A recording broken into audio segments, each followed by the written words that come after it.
biggest tournament in StarCraft 2.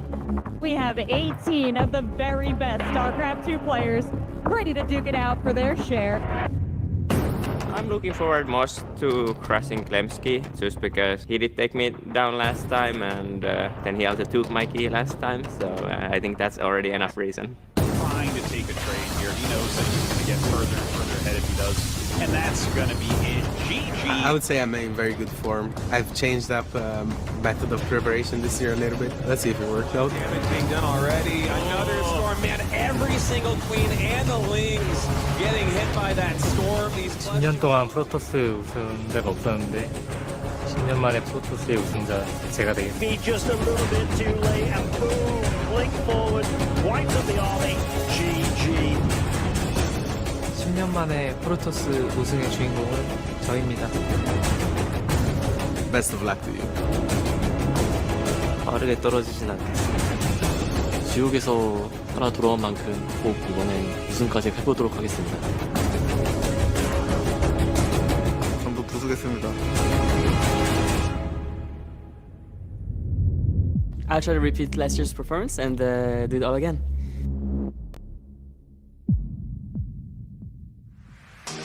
What a day number one it was, and we are back here at day number 2 for the Esports World Cup, ready to move into more StarCraft action. My name is Fear Dragon, and of course I am going to be joined by 2 lovely individuals over here on the other side. We have both Demu and also Steadfast. How you doing today, dude? I'm doing good. I'm excited. You know, got a good couple of series on hand. We've got lots of good games over on the A stream as well. And you know, yesterday we had a lot of high seeds against low seeds, a lot of globbers knocking, and absolutely mixed that one up. But yeah, I hope the games are a bit closer today. Yeah. How did you feel about day number 1, Dave? I think day number 1 was, all of us were expecting at least 1 or 2 upsets. I think the big upset was that there was no upsets. Every favorite basically won their series, and that's kind of been different than what we're used to at these World Cups. Is usually somebody comes in with something crazy, especially in a best of 3. I think maybe you could argue Solar versus Zaun was an upset. That's probably the closest we had. But even then, if you looked at the games and you've looked at Solar historically and everything, you would say, no, that was not an upset. That was just Solar coming in and delivering. But it was just really interesting to see all the favorites win. No, absolutely, and especially with the games that we ended up covering yesterday on this particular stream, we did see 4 different best of 3s that played out, and like you said, it was 2 zeros, but they were all actually just, you know, a little bit more one-sided with the favorites actually winning. But Ben, there were some still pretty good games yesterday. Oh yeah, I mean, like the play-in stage absolutely delivered in my eyes, because you start off with Lambo taking a win against Hiramring, which a lot of people did not expect. Estrella was a big hope for a lot of people. He actually didn't go down without a fight though, taking a map in each one of his series, but at the end of the day, Beyond came out.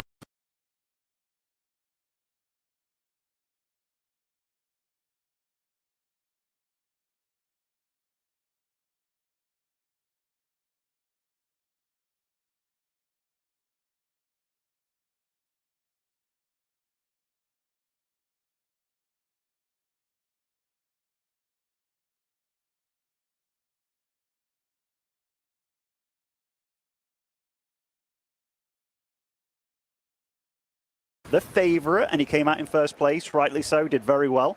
But it wasn't easy for him. It was like 2-1, 2-1 victories across the board. No, it absolutely was a hard-fought victory. And we saw some very fun games, as we can see, that Dave Clem ended up playing Protoss, which I think is something that a lot of people were looking forward to as well. Yeah, I think a lot of people who have been following very closely know that, you know, in the weeklies, in a lot of the smaller tournaments, he's experienced a great deal of success with the Protoss. But you know, at Home Story Cup, for example, versus Gumiho, he was not able to win. He hasn't been able to necessarily do it in a big offline event. Here, though, not only did he win that series, he dominated it. And it was very telling to see him have that big spike in an actual offline event. But sorry, you were about to say. Oh, no, I was going to say, like, I was speaking with Zombie Grub earlier, and talking about Clem, people have been peating him as the best PvT in the world. Yes. Which is kind of a funny thing to say, because I was like, but has he truly been tested yet? Because he's arguably the best TVP in the world as well. Yeah. So if he is the best PvT, but he doesn't actually get to play against the best TVPer, it's kind of a hard one to really say, but I still feel that Classic might have the edge on that one. Classic definitely has been also showing some really great games, and we have actually seen him do pretty well yesterday, and I think there are definitely a lot of eyes on him. But I will say, for our matches today, we're not going to be on this stream focusing on that upper bracket where the players have been doing all, you know, rainbows and sunshines and candy. It's actually, we're going to the lower bracket where some of the players have already lost that first match. Both in our first match that we're actually going to be covering, I believe that we have Trigger versus Shin, both players who lost versus, I believe, Maru and Rainer, respectively. Yes. So that's going to be one of the matches. But I know also the other match that's going to be happening is Cyan and Showtime. There's some interesting potential there. I think that might be what a lot of people expect to be like a more one-sided match. But Dave, I think you had an interesting opinion on this one. Yeah, so we're going to have to throw it over to a Dr. Suleiman Al-Habib hot take. Because I going into the series versus Hero yesterday, I think both Ben and I were in agreement, Demo and I were in agreement that it was pretty one-sided. It was probably going to be a real uphill battle for Cyan to get anything done. But he looked quite good, even in defeat, even going down 0-2. So I am going to take the very bold position of saying Cyan is going to beat Showtime. Not going to give you a score. I'm just going to say that. I'm just going to throw it out there, put it into the universe. That's my hot take. He was talking about this in the makeup room, like talking with the makeup ladies, and I'm like, man, that guy, he doesn't know what he's on about, kind of thing. But no, I think Cyan definitely does have a shot. And I mean, right now, one thing about today, it's do or die for these guys that we're going to be casting. And pressure is going to be higher than ever, because every win that you get, it's like plus $5,000 at this point, something ridiculous. You get the chance to go on. And I mean, for Showtime especially, his series, saw Gabe jump a little bit. I've never seen him jump in my life. But no, Showtime definitely wants to make it further in this tournament. He broke it. Absolutely crushed. Wow. Look at Gabe, just smiling away. He's like, uncaring. That's his key. Yeah.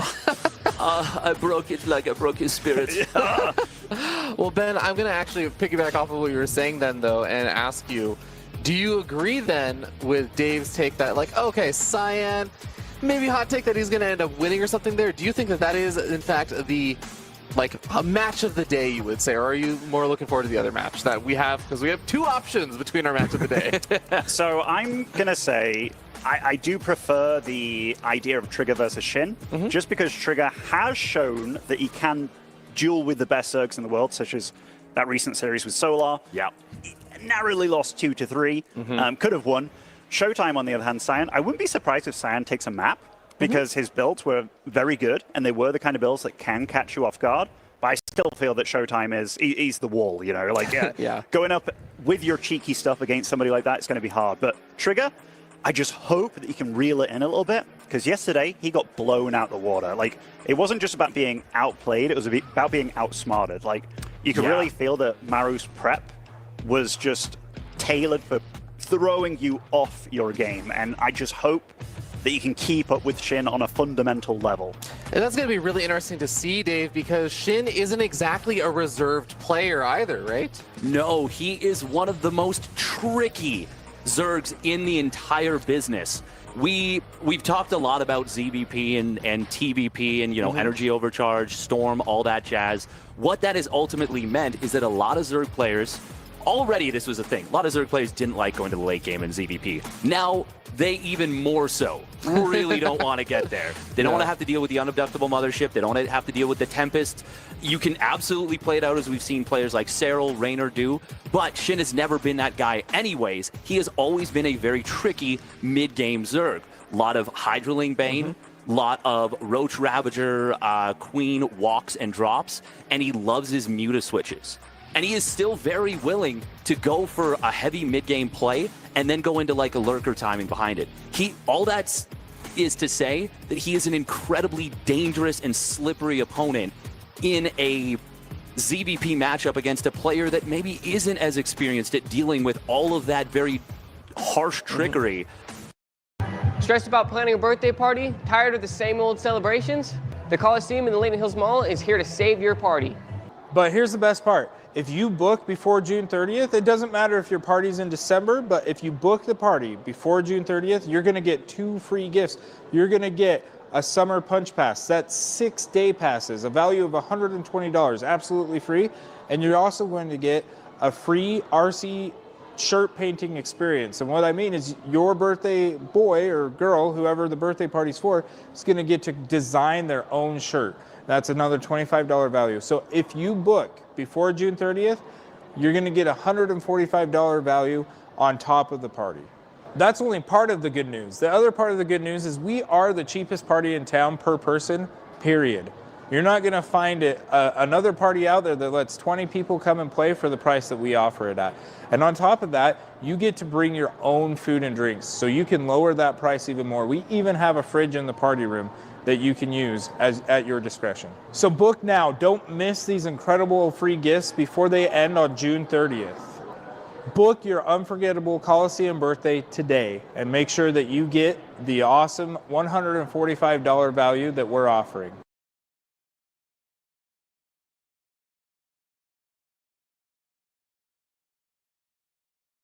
But then to make it a best of 5 where you have so many options to do that, that is going to be really difficult and a huge test for Trigger. It most certainly is, and I think it's worth mentioning that these players have played against each other a bunch of times recently, and especially even in 2025, I think their last 4 matches, it's been back and forth 1-for-1. But Ben, do you agree that you think like Shin is just going to have an edge coming into this match, or do you think it's going to be a kind of more even match or even Trigger leaning? What's your thoughts? It really depends on which Trigger turns up today, because if it's the same one as yesterday, like a ball of nerves, nothing goes to plan, it's not going to go well for him. Because Shin, when I look at him and when I see his play, he's pretty darn consistent, I gotta say. I can't remember a time that I'm just like, wow, Shin, you sucked. Like, he's very good at doing what he does. Like Dave talked about, he gets the ball rolling and it never stops. It's very like Solar-esque in ZVP right now, that it's just a lot of stuff all the time. And you are going to have to absolutely dot your I's, cross your T's every step of the way if you're Trigger. And one mistake, I can really start the domino effect rolling in these games. So I think Shin is the pretty overwhelming favorite here. I think that's a fair take, and it sounds like both of you guys are in agreement on that. It looks like the maps are also going to be picked, which I'm sure Dave is also going to have a pretty significant impact with a player like Shin or something, or a player like Trigger, who the maps can have a huge impact on the strategies they pick. Yeah, and once again, it goes back to that difference between a best of 3 and a best of 5. Best of 3, you're probably going to see Ley Lines a lot, Ultra Love, Tokamak, very standard maps, not a lot crazy about them. But we see, as we're getting into game number 1, it is already a bit of a wild map pick, as we have spawning down in the bottom right for Weibo Gaming. It is Shin.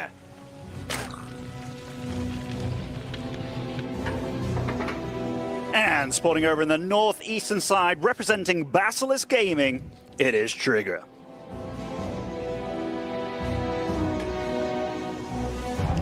You can see that he's looking quite focused, but still, it resonates a little bit that he is a little bit of a nervy boy over there. Yes, it certainly does. Oh, this is cool. Okay, as soon as Torches was picked, I was wondering if we were going to see something a little bit weird, maybe using those minerals. Shin mining out the minerals towards the gold, taking it on his opponent's side.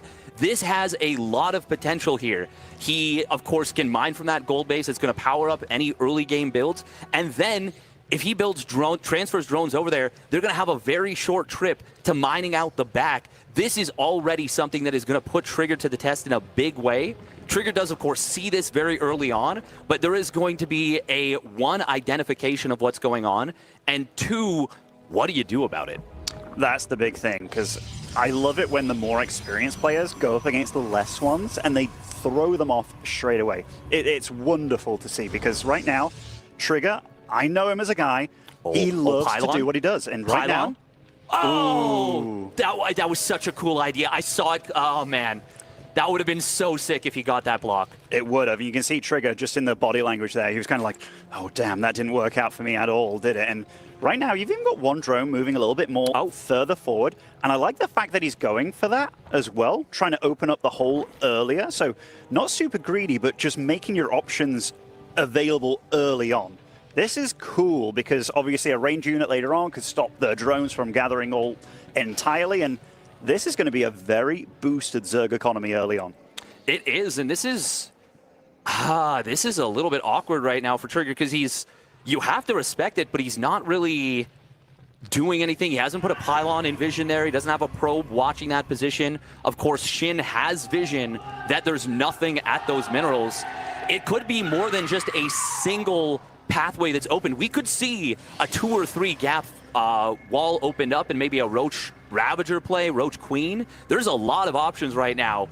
And I really like what you pointed out. The earlier you get those minerals open, the more of a problem it's going to be. But we do have the first Adept shading forward. The gold base is very far flung. This could be tricky to deal with.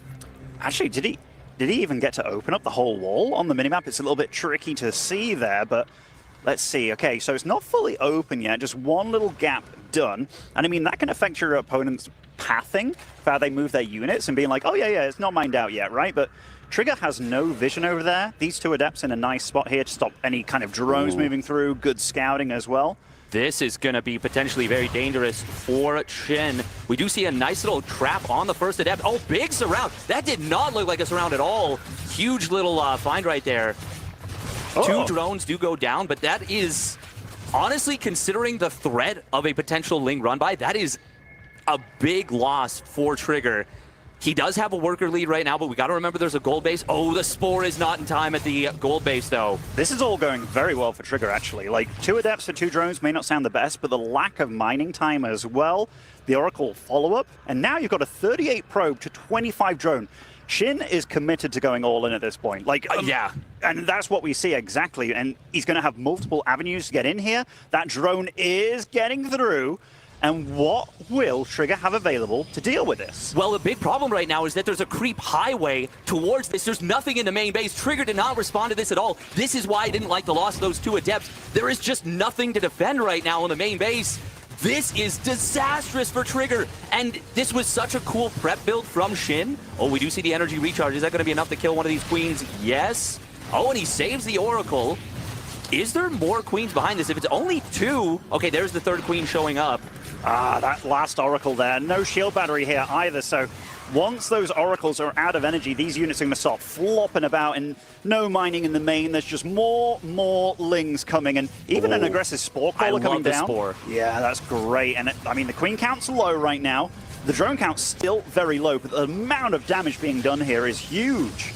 It is very big, but this, I did not think there was any way that this could be defended. One of the Oracles is out of energy. Shin should absolutely be targeting down the Nexus. If he gets this, this is still incredibly successful for him, and he can start droning out of it. He's continuing to build Lings at the moment. He is continuing to commit. I do want to say, if Shin had waited for all 3 queens, this game is over. 100%. There's no way Trigger defends without a shield battery. But with the 3rd queen lagging behind a little bit, being off creep, no transfuses available, things got a little awkward. Ooh. We do see energy recharge used. One of the queens goes down, but there is still that Spore. This is not over just yet. Oh, and the wraparound on the Adepts right there. That's going to kill both of them.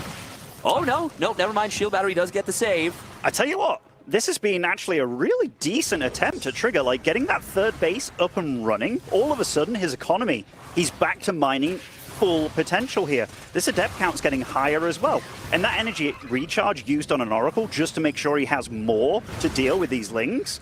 I think Trigger's going to do this.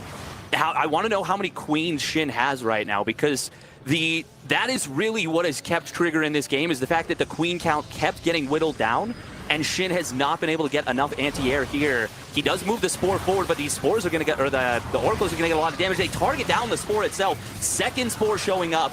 Trigger, does he have energy recharge? No, there goes the first Oracle. Of course, he cannot build anymore. That Stargate has been depowered in the main base. No more energy. He's using the energy on the energy recharge again. I think it might have been better to use it on the shield battery there. It is going to be a stasis trap.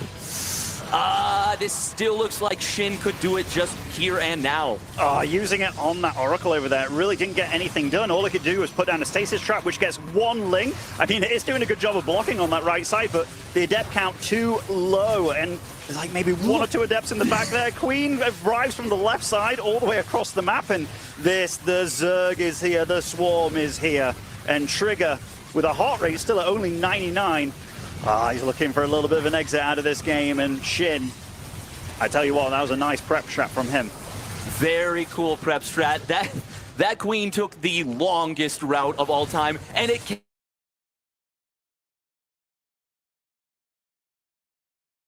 up on this, he's going to start droning out of this. If Trigger holds the Nexus, holds all this production, this is the final stand for Trigger, but he is actually going to make this stand happen. Ween going to go down now. I mean, the worker count is terrible for Trigger, but I really thought he was going to be dead at this point. He's doing a good job trying to hold. It's just, now that Shin sees this base fully mining, and he's like, oh, wait a minute, what's going on here? By the way, going for the Adept Glaives, I like the choice, but that means that he needs to win this game on a counter push very urgently. And I mean, he does have a good little group of units available. There's a lot of creep to walk on by, but that Roach Warren will definitely signal trouble. Can't fight there with the Lings, or can he? There was a... it looked like they might have had a wall there, but there was a gap, and the Lings get the wraparound. I was right there with you. That looked like a good position for Trigger, but the Adept was just a little bit too skinny, got that Weight Watchers diff, and unfortunately that is going to be a huge loss in those Adepts, and now I think that might be the last extinguishing of the little bit of hope for Trigger there. With 10, 12 Adepts between far-flung bases, maybe he can rebuild his probe count, maybe he can kill 10, 15, 20 drones at the gold, and then we can maybe reset. But now the Roach Warren is done. Shin is building roaches. He's way up in economy and supply. And Trigger is trying to clear creep off of his natural Nexus with his main Nexus dead. And I think the Adept Glaives has already been shown as well. So he knows what he's up against, and Shin, he just has map control at this point, and these Lings can be here, there, everywhere, threatening the economy. This could be, when you see that amount of units there and the gold base being mined out, at least the gold's being mined out. So technically, if this game does go on, which I don't think it will, it is potentially going to be like two very fresh base situation, but more queens coming as well. That's the backbreaker right there. I do like the force field on this little position, and this is what I was talking about earlier. I would love to see Shin at this point like mine out more patches. But regardless, he's through. He's got the Ravagers to break those force fields. He's going to be able to bile down shield batteries and even getting that stasis trappy. Trigger has the Glaive Adepts, but they are going to get surrounded. They're going to get, well, sentries get biled down. And this is just looking like it is too little too late, a day late and a dollar short.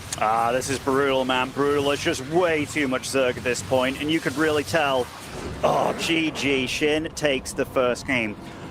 That game, I was so surprised about Trigger's lack of knowing what was happening with that golden wall. I was so surprised, like not having a pylon there, not having a unit there, just being totally unaware of the potential. And like you mentioned how the hatchery is built on the aggressive side towards your opponent.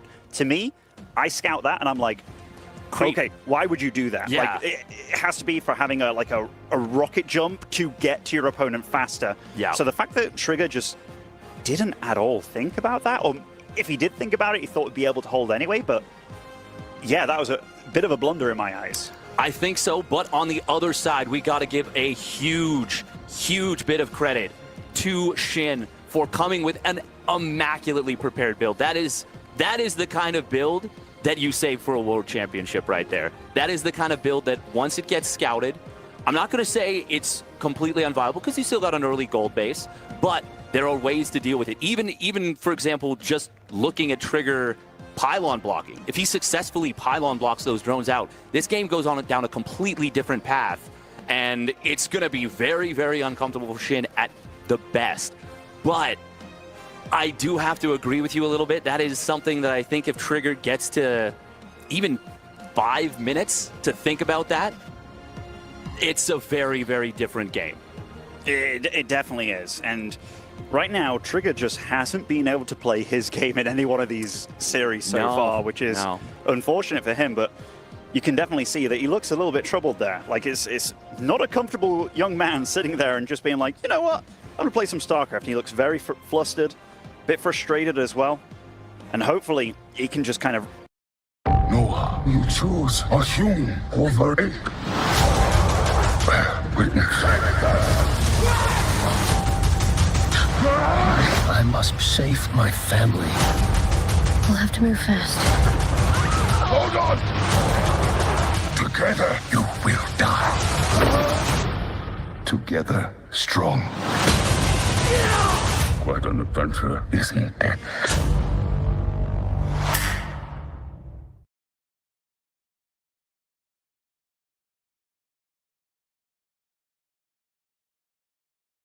and I keep saying this, reel it in, reel it in. He is a young lad, but he's got experience now. He's been in situations before where it's 0-1 down, 0-2 down. Every new game is a clean slate for you to show what you're made of.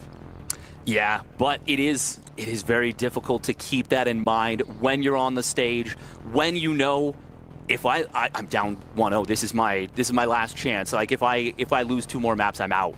Instead of thinking, you know what? If I win 3 maps, I'm through.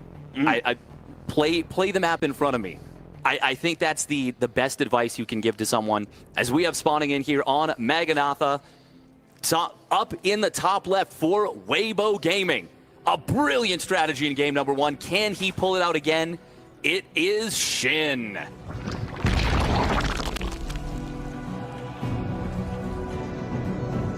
And spawning over in the bottom right, representing Basilisk, it is Trigger. A nice arm sleeve there, because he's using a glass mouse pad, I do believe, which limits the friction entirely. So kind of cool to see all these gamers with very, very different gear setups and such. You don't see it a lot in StarCraft, just because players are so used to playing with what they have. Oh, that is a bit of trickery going on there, but Shin gets away with it. Yes, and this is something that Dark used to do all the time. He would love doing these, Cats would love doing these proxy hatch builds. Sometimes you go for a hatch first, sometimes you fake taking the third base, you just get your own hatch. Good job from Trigger here. He is going to get on top of this. Oh, but you got to be so careful. You do need either a second probe or you need to make sure your units are on move command so that the drone, when it's attacked, does not get the distance between this. And that is a great job from Trigger. He avoids having a hatchery drop down in his natural. That would have been disastrous for him. Already down 1-0, but everything he's doing all the little things right. Make sure the drone can't even gas steal here.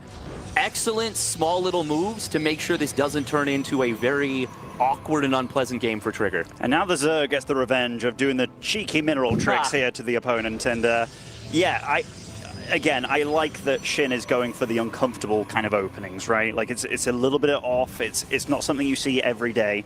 But this time, Trigger did respond very well. Doesn't get the assimilator taken in the main base either. Move the probe over to block, making sure the extractor couldn't be made. Nice start for Trigger. Yep, absolutely. And we have to mention, of course, that Shin, because he sent that drone across the map, his hatchery was not as quick as normal, which means that your queens aren't as quick as normal. He is doing something very interesting right now, building 8 lings, banking up some larvae right there. So one tricky play into another in game 2. First one in game 2 doesn't work out. He does another one. And this is going to be I think he's going to try and sneak across the map with maybe 6 lings. That could be very problematic for Trigger if he moves out with his first 2 units, which does he chronoed his second adept, correct? Can we take a look at that gateway real quick? It's building pretty fast. So we'll have 2 adepts to deal with this, and these lings won't have speed for quite some time. Third hatchery does begin for Shin, so getting to see 1 adept chasing those 2 lings, being quite respectful here, having the other adept. He shaded away. The 6 lings are going to get in. This is going to be very uncomfortable. This is very uncomfortable. Trigger's just so all about being on the map. And sometimes you got to know when to not be on the map. And this may not look too bad right now because Trigger did pull immediately. But still, this is quite a bit of lost mining time and not being on the other side of the map. That's not where Trigger wants to be. And that was a miss micro right there from Trigger. He stopped moving the probe. Shin didn't think that was going to happen. Well, how many more probes go down? Does he get that one? He will get 2 probes in total. Fair bit of lost mining time. Very disruptive. Is it enough? I would say that's enough to make it even. But I think with a 1-0 lead and with the kind of mental advantage, I think it's slightly better for Shin. You know, if it was a just pure numbers. If it was pure numbers, I'd be okay with the Zerg's or the Protoss position right now. Yeah. Like you got to remember, Shin to get all this going, but it's this kind of stuff from Shin that's very awkward. Like this is before the pylon got to be made here too for the little bit of a choke, and this is a potential cancel on this hatch. And where's the Oracle? I mean, another adept is going to show up, but he needs a bit more right now. This is not what you want. No, it's going to be enough to keep the... Oh my god, he shaded away, but he's got the Oracle coming out, number 2. That is going to be ultimately fine, but so far Shin has been doing a great job of playing the player. You mentioned Trigger really wanting to be on the map, Shin has punished that already like 3 times in this game alone. That is so impressive, the level of prep and the little things that Shin is doing. I'm very, very impressed. Now, what I will say is Shin does get supply blocked at 58. That is a pretty painful one, but he's already in a great position, eclipsing the Protoss worker count at a very early stage. Usually we look at about late 30s to 40 is when an even game when that happens. When it's this early, though, and the Zerg starts to run away with it, things can get very awkward. But going to be a big link flood and a +1 melee play behind this. I like this. I like this. So far, he's just kind of counting on, you know, doing the defense with the Adepts, which is a nice move. Oracles try and fly in from 2 different spots here. They've all taken a little bit of hull damage. Now, these Adepts, oh no. Oh, the body block. Yeah, that was a sick block with these Queens, and those Adepts are going to get nothing done. And when you see all those links that are made, look at Shin. He's like, you know what? I'm super safe now. 10 drones, get a lair going, get a Baneling Nest going. +1 melee, super interesting as well. He can absolutely start causing a little bit of chaos and keep Trigger on the back foot here, because the only thing he can be out on the map on at this point is those Oracles, which they have to be back home to deal with this. Yeah, and I like that he drones as soon as the Lings were spotted. Not only did the Lings, you know, they're gonna do a little bit of kind of forcing a reaction from Trigger with the movement of the Oracles. They also, of course, killed the Adepts, so they got a decent bit of value. Shin droning very hard behind it. He's got the layer, he's got the 4th base on the way, and I think behind this, we're gonna probably be seeing Hydraling Bane out of this. Trigger, of course, going for the blink in the +1, the storm behind it. This is a standard game, quote-unquote, in terms of the direction they're going. A lot of damage on that Oracle. Trigger's got to be so careful right now. But Shin has caused a lot of chaos and a lot of disruption to all the moves Trigger wants to make.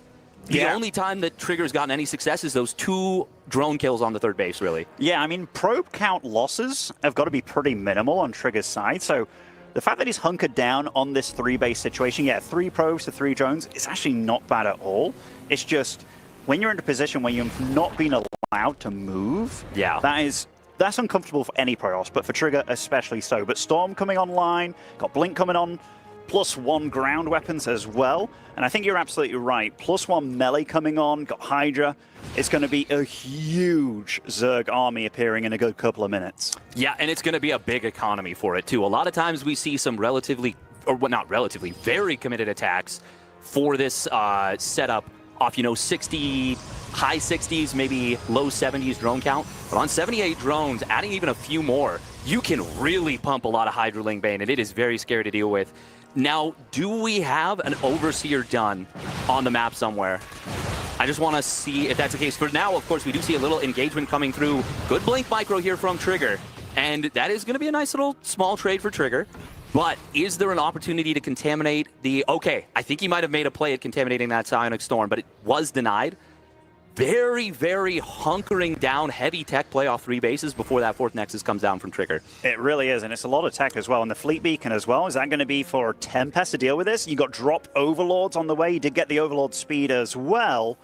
Well, I mean, Trigger knows something's coming, and I think he has a good idea of what's going to come. It's just even so, the knowing is one part. Actually dealing with what's going to happen, that's a rough one. This is such a great way to play. This is so, so cool. Oh, and the fact that the mothership's being built off the main Nexus, while on paper it should be very safe, could end up being a huge liability. By the way, we do have cannons coming down. I thought that might have been all at the front line at the 3rd base. That's to deal with a potential Muta switch. And that is the power of Shin's preparation and the way he plays as a player. You have to respect it as Trigger. He hasn't been able to get the scouting with hallucinations, but the scouting with revelations that he's maybe wanted. So this is really made Trigger terrified, and if we look at the supplies right now, this is a very fighty, powerful army from Shin.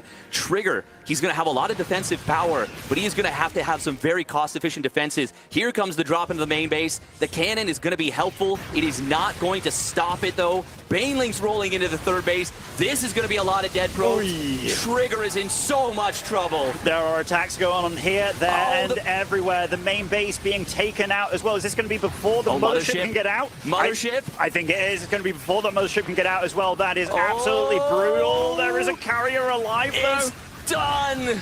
He gets it down. Oh, my God.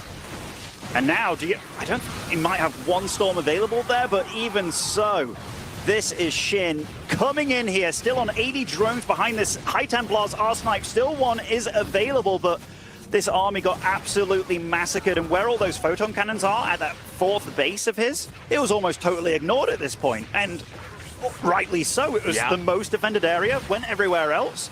And Shin, he's not going to slow down, even going for a Spire behind this as well.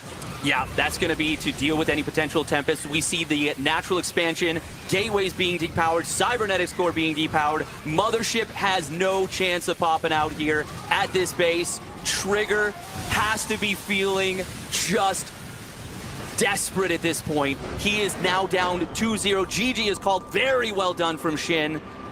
Oh, man. After game one goes the way that it does, game two, I think that's even worse for how Trigger must be feeling right now. It is. Like, if I was a coach in his corner right now, I'd be like, okay, there's going to be weird stuff going to happen, okay? It's going to be stuff that you're not super used to, because this guy, he's in your head right now. He wants to throw you off.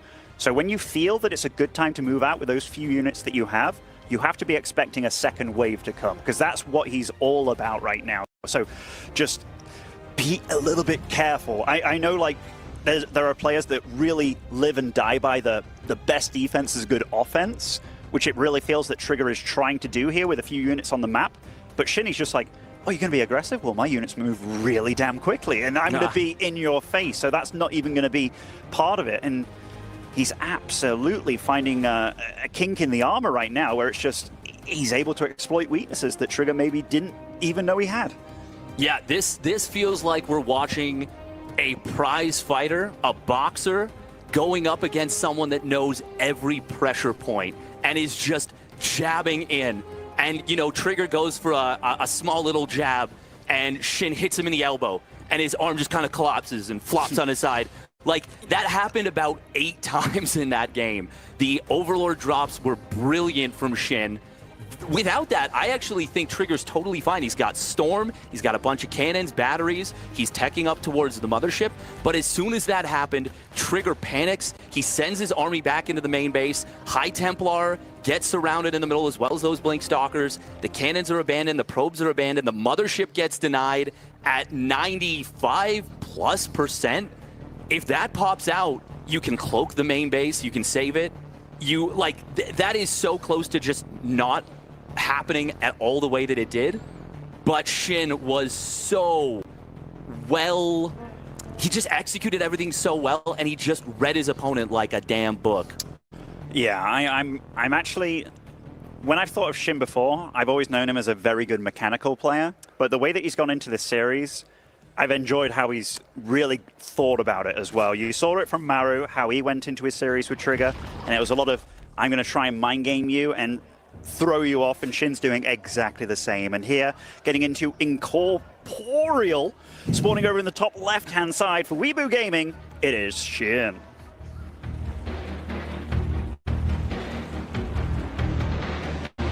And his opponent spawning down in the bottom right, my countryman.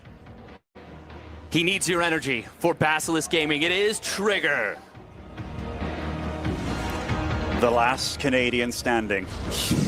The one-man army. And I tell you what, he's got no lifelines left. He is 0-2 down against a raging bull on the other side of the map. Absolutely. Now, we do have to say that the way that the games have been played have not been straight standard, you know? No, not at all. If Trigger gets his game plan, gets up to that Blink Storm, gets that fourth base, adds on those Tempests, you gotta think about it in, okay, I got caught off guard a bunch of times, but I can beat this guy. You gotta tell yourself, I'm better than this guy. It might not even be true necessarily, but you gotta tell yourself, you gotta stay in the game mentally. And that is going to be maybe the hardest part of this in this game 3 for Trigger. Well, it's about respecting your opponent, not fearing your opponent. Exactly. And like a lot of this stuff where you're getting caught off guard time and time again, it's just not a lot of players will do this against you. Like when players practice, it's like you do the kind of orthodox standard kind of stuff. And right now, the way that Shin's been playing, it is very, I want to say counterintuitive. Like the idea of it if your opponent's back at home with Adepts, those Lings on the map, it's just, those could have been drones. And it's like, you know, but the way that he's playing, it's just uncomfortable. So everything that Trigger's practiced up to this point, a lot of it, he has to kind of throw it out the window a little bit and just be like, all right, this guy is, he's a bit nutty. He's doing things that I don't like. I have to be either a bit more safe or a bit more crazy. And that's a tough thing to think about on the spot because maybe you haven't practiced that. Absolutely. It's 100% Shin playing the player. This is the most normal opening so far, by the way. Yeah, by far. We do see, of course, the pylon getting dropped down. Trigger was hoping Shin only built the two Lings so he could get a denial on that base. Not going to be the case. We do see Shin building more than just the normal amount of Lings to deal with this, though. It may once again be an attempt to find a pressure point on Trigger's behavior with a potential counterattack. This Adept does get into the main base, but not going to be able to get a drone so far. That's a lot of lost mining time, though. He just pulled the entire mineral line. Wow, okay, that is a lot of damage indirectly. But that has to signal to Trigger like, hey, hold on a minute. You killed that pylon with 4 Lings. There was 2 there at the back of that base. Where are the other bad boys? And here they are at the natural. And it was a bit of a late reaction, but it's still going to be enough to get away. Second Adept is out. This was actually very fortunate for Trigger, but also just in time. That was clutch. That was incredibly close and incredibly clutch. Shin was so close to getting a wraparound on that with the slow Lings. The third Adept could have very easily... the third Adept. The third Adept could have very easily been cut there. Obviously, we did not see that from Trigger, so that helps him a lot. Only 1 probe going down, not the worst thing in the world. Minimal amounts of lost mining time. But look at this. So if Trigger's learned anything from that previous game, don't move out with those Adepts. And right now he's being safe with them. This is really good. Because right now, one of the things you want to do is move out. He actually looks like he wants to take a third base, which has been delayed. But already you can feel that Shin, he's coming out with these kind of funky little timings with these Zerglings, and it is doing work. But Trigger, this game, not falling apart just yet. And actually getting that third base down, not too delayed. Drone count, probe count, pretty good as well. Oracle's able to get a little bit of damage on the other side, and those Zerglings, they haven't got the work done that they wanted. No, but they've still been a little bit annoying. Like you said, they did delay that third base. It wasn't as big a commitment as the previous game, but I mean, it's all been realistically different. But it's still the best game we've seen from Trigger so far. And I do want to point out another adjustment that he made. In addition, he added that sentry very early on. He has not been scouting as much as I think he's needed to in this series, but those hallucinations that are going to be enabled off of this are going to be very good. Nice little damage here from Trigger, able to find 3 drones. I still think Shin right now is a little bit ahead going into the mid game, maybe even more than a little bit, but it is still probably... No, this is definitely the best position Trigger has been in this series. Oh, charge first as well. Is it going to be Trigger? Doing something a little bit fancy afterwards? I mean... Yeah, no gases at the natural. Yeah, this is definitely looking like this is going to be a lot of units out for Trigger, and you know what? I think he's done with being bullied on the playground by the big lad. He is about to try and land a big punch in his face. And +1 melee against +1 ground. I always like the way that Zealots will eventually 2-shot Lings once that upgrade is completed. And Banelings, they are going to be a good counter to that number of Zealots on the field. But does Shin know what's coming? Because Trigger, he's more of a predictable player. But seeing that all in the main, you can be like, oh, it's going to be the same as the previous game, right? It's going to be like Blink Stalkers and what have you. No, absolutely not in game number 3. And I love what Trigger's done here because, like you said, he is a Blinky boy. He plays Blink almost exclusively. He is very known for that. But coming in here with this charge play is going to be a very powerful move. Roaches not in the game plan for Shin. Like you said, he's going to be relying on those Banelings for the defense, and they can be very effective, but they can also backfire in a big way. Now, it's going to be up to Trigger to make sure that those splits on the Zealots are good. I was talking about hallucinations. He's actually going to be saving the energy for force fields, which can be very good actually against this. Counterattack coming in could be quite a problem. Will be Zealots warped in defensively. Charge does get shown, but we do see this army showing up on the right side. Baneling's just starting to morph in. No defensive safety Banes before this. Can Trigger just get through? Can he get through indeed? I mean, this is a lot of investment into economy and things that aren't yet alive here. That's a lot of Zealots. Big stasis traps here to stop a lot of those Lings with +1. But the Baneling's starting to get the little roll-ins here. And remember, They can do a lot of damage to these Zealots. They're all clumped up with the force fields, keeping those alive for as long as possible. Where is the next wave from Trigger? There it is, down in the south. More Zealots coming. Those Zerglings will be free very soon, as will those drones. And will that Protoss army get cleaned up? Remember, he's got to warp in from across the map to reinforce here. And was the damage done that he needed? I don't think so, because next thing, Hydras weren't available that fight. Hydra's going to be a big help at dealing damage from the back line. Yes, but we do see a continuation a little bit here. More Zealots being sent across the map. This is still a lot of Zealots. There's no Banelings morphed. This looked like it was done, but Trigger is going to commit a little bit more to this. The Oracles were killed during that attack, but Shin is still in an uncomfortable position. He did not morph any safety Banes behind this. It's going to be a lot of potential damage here. Drones are being microed away nicely. Queen did go down, but Shin will ultimately buy time for the next set of Banes. Trigger, oh, those splits this time. If he had done that the first time, this could have been so much better for him. But we are going to see is this enough Zealots? It's very close on the fight. Nice target fire on the Hydras here, but it will mean that the +1 melee Lings are able to wipe out those Zealots. There's the morph on the defensive Banes behind this, in case more Zealots come in. And there are more Zealots coming. Trigger is in a position where he can still macro out of this 100%. He's actually got a worker lead, and he's getting Storm, he's getting +2. He doesn't need to keep attacking, but he might feel like he can, or maybe that he feels like he has to. He's moved up to 6 gases now, and I mean, the worker count absolutely even, but not one of those bases, those peripheral bases, died for Shin.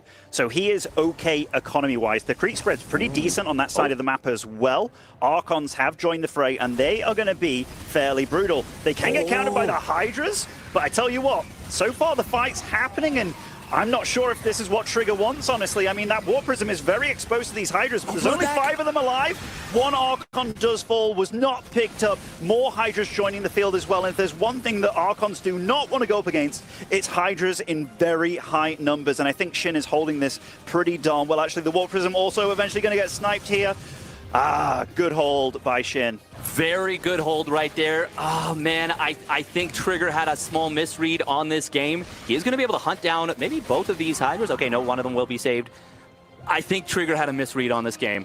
If he chills at home with Storm, with +2 weapons finishing, 6 gases, 66 probes, he can absolutely play out of this against a Hydraling Bane player. You're going to have to stay on top of your scouting, and that will be difficult. He lost those Oracles during the first push.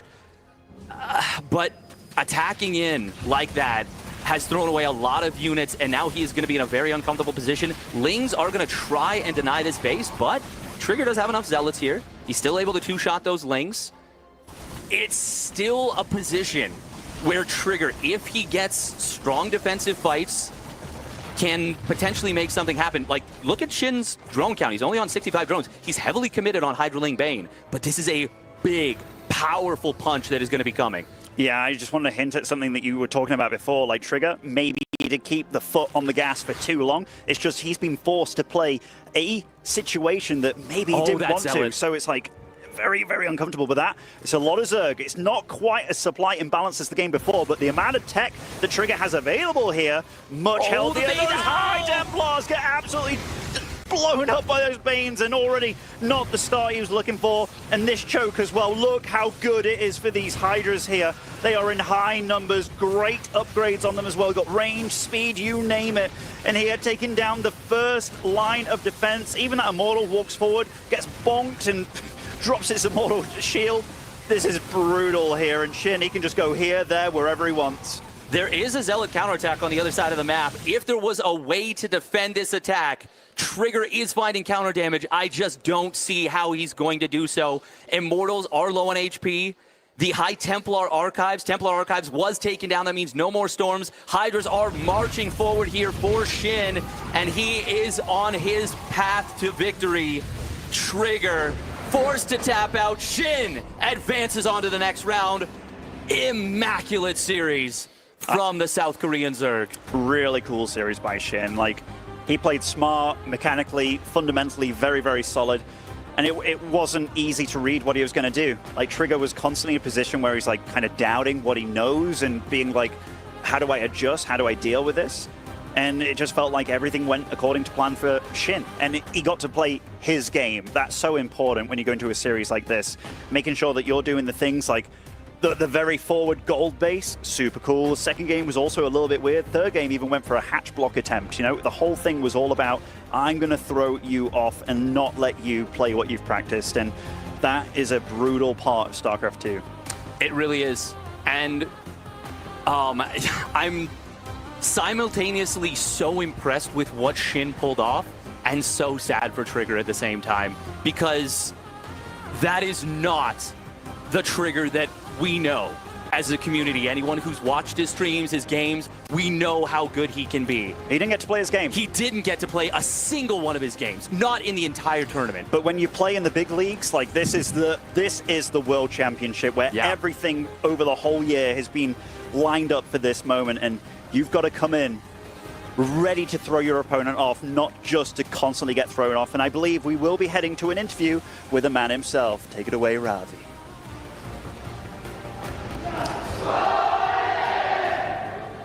Thank you so much, Ben. I am standing here with Shin, who's coming in hot off of his victory. Shin, you definitely showed a lot of preparation in this series. Talk a little bit about what you kind of were thinking with the builds and stuff that you chose for this series. 일단 신이범 선수 승리 축하드리고요. 일단은 이번 경기 좀 준비를 많이 하신 것 같은데 이번 경기 빌드 좀 준비 과정을 한번 좀 얘기를 해볼게요. 좀 어떤 과정을 준비하시는지 궁금합니다. 어제 레이너 선수랑 할 때 빌드를 오히려 너무 많이 준비해서 잘 안 됐던 게 좀 커가지고 오늘은 그냥 정말 레더에서 해볼 만한 그런 제가 그냥 평소에 하던 좋아하던 걸로 좀 준비를 했고 그렇게 막 따로 생각을 많이 하진 않았어요.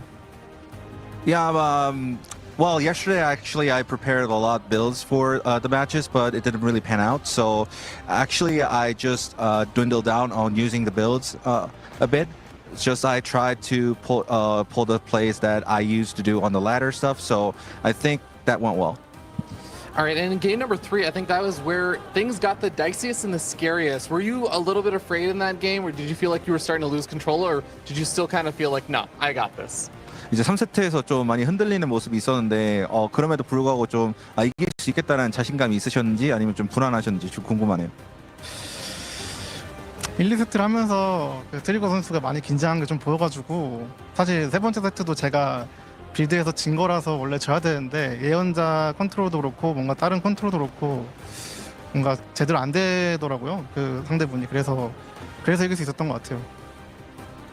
Well, seeing the past 2 games, I think I noticed that Trigger was very nervous. So I noticed that his micro wasn't that good compared to his builds selection, because that game 3 actually I had to I felt I lost that game 3 because it was just not a good build for me. But that being said, I think I could use the momentum of his nerves kicking in, and build it into my my weapon. And you definitely did a great job with that. Speaking of nerves, I just want to check in. How are you feeling right now about how your tournament run is going right now? I know you had a rough match versus Rainer, but you still have a lot of matches coming on up. Are you feeling like your nerves are in control? Are you feeling like you're feeling good now? You've got a W on the board? 이제 긴장감 또 얘기해서 그런데 사실 저 어제 패배하시고 나서 맞박각이 좀 심하셨을 것 같은데 좀 경기가 좀 많이 좀 경기하시면서 많이 위축되거나 그렇게 긴장하시는 모습이 좀 있으셨을 건가요? 있으셨을까요? 아니면은 그래도 좀 괜찮다 좀 이런 생각이셨을까요?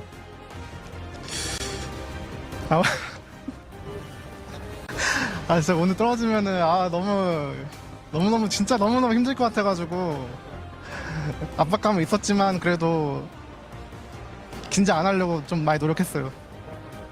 Yeah, it was definitely stressful because if I go down here today, it'll be so frustrating. So I tried my best not to get eliminated. Well, I'm so glad that you managed to do that. Congratulations again, Shin, and best of luck with the rest of the event. Guys, we're going to be heading to a break, but we'll be back after with another match, and that's going to be a PvP between Cyan and Showtime.